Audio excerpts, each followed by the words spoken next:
नमस्कार दोस्तों, HDFC AMC के Q3 FY26 के रिजल्ट्स आ चुके हैं। कॉन्टेक्स्ट के लिए पिछले क्वार्टर यानी Q2 FY26 में हमने देखा था कि कंपनी ने 718 करोड़ का प्रॉफिट पोस्ट किया था। सेबी ने TER रिलेटेड अनाउंसमेंट किए थे जिससे प्रॉफिटेबिलिटी दोस्तों घटने की उम्मीद थी। मार्केट में थोड़ी वॉलेटिलिटी थी, लेकिन HDFC AMC ने अपनी ग्रिप बनाए रखी। आज देखेंगे कि क्या इस क्वार्टर में उन्होंने उस बेसलाइन को बीट किया है या नहीं, क्योंकि उम्मीद बहुत अच्छी नहीं थी TER रिवर्जन के कारण। अब आते हैं दोस्तों कोर नंबर्स पर। एसेट मैनेजमेंट बिजनेस में सबसे बड़ा KPI होता है AUM यानी एसेट अंडर मैनेजमेंट।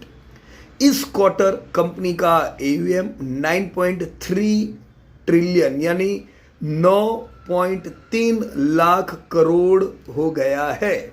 हम बहुत ही जल्द 10 लाख करोड़ पहुंचता देखेंगे, जो पिछले साल के मुकाबले 17.5% अप है। सबसे इंटरेस्टिंग बात, इनका इक्विटी ओरिएंटेड AUM 6.6 ट्रिलियन पार है। मतलब लोग सिर्फ इन्वेस्ट नहीं कर रहे हैं बल्कि इक्विटी पर भरोसा जता रहे।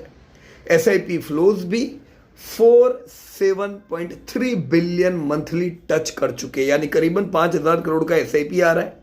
एसेट क्वालिटी का तो सवाल ही नहीं, क्योंकि डेप्ट फ्री कंपनी है। वैसे भी AMC पे डेप्ट होती नहीं है, तो इनके मार्जिन तो स्ट्रांग ही होते हैं। चलिए अब बोरिंग फाइनेंशियल टेबल को थोड़ा एक्साइटिंग बनाते हैं। रेवेन्यू इनका 1074 करोड़ पहुंचा है, 15% से बढ़ के।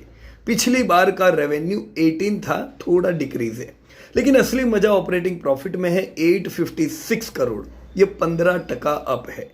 नेट प्रॉफिट 770 करोड़ आया है। प्रॉफिटेबिलिटी मार्जिन 36 BPS पर स्टेडी है। ये नंबर देखकर लग रहा है कि कंपनी की हेल्थ बिल्कुल बराबर है।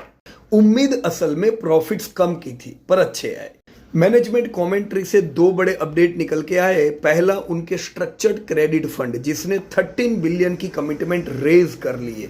दूसरा, regulatory challenges like TER total expense ratio realignment पर नवनीत मुनुज जी ने कहा कि वो मार्जिन्स को ऑप्टिमाइज करने के लिए फुल्ली रेडी है, बिल्कुल 2019 में जब ऐसी दिक्कत आई थी उसकी तरह।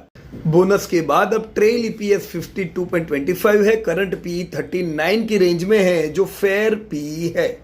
न महंगा न सस्ता। 200 दिन की मूविंग एवरेज पे भी ट्रेड कर रहा है, तो टेक्निकली भी फेयर है दोस्तों।